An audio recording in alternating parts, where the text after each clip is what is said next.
finished my snatch workout, and I just wanted to pass on some quick advice on training snatch on your own. Now, I make an effort to get you guys to participate in events. I think it's really important. I think that the essence of what sport has to offer can only be gained from active participation. So I know that we talk about competing, but in kettlebell sport, it's not really competing per se, right? You're going out there to do your thing. You've got your own personal goals. Everyone has their own goals that they're trying to achieve. And then, as an adjunct to that, you may add in a competition element, depending on if that's something that you actually enjoy, if you're trying to hit a new record,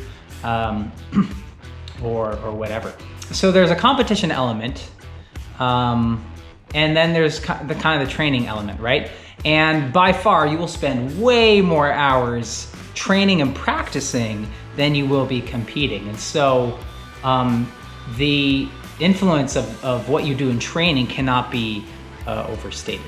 So the thing that I wanted to talk about though is chalking your bells in training. Chalking my bells is something that I actually very rarely do at home. Maybe in the summer when I get really sweaty, that sort of thing, and the bells can get more slippery, then I may focus on chalking the bells a little bit more, but really, I seldom chalk the bells. And there is a reason for that. Part of my own personal work ethic revolves around making my practice and training and mastery more difficult than kind of it needs to be.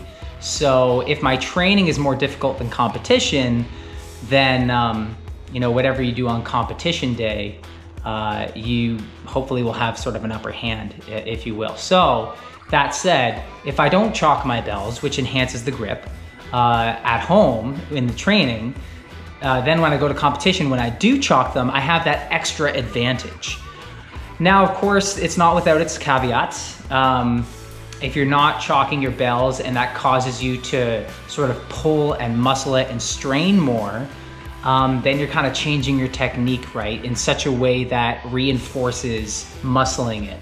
And we don't want that either. So you do need to be aware of how you're moving and how you're moving the bell when you make those decisions. But for me personally, in general, I tend not to chalk my bells too often unless I feel like I really need to.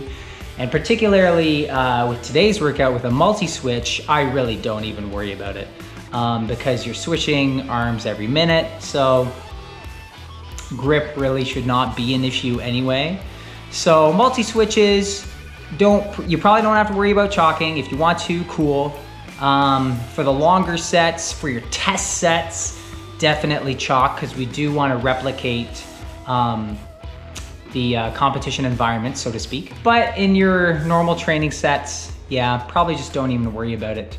But again, like I said, you do need to be aware of any compensations that you're making if you decide not to chalk.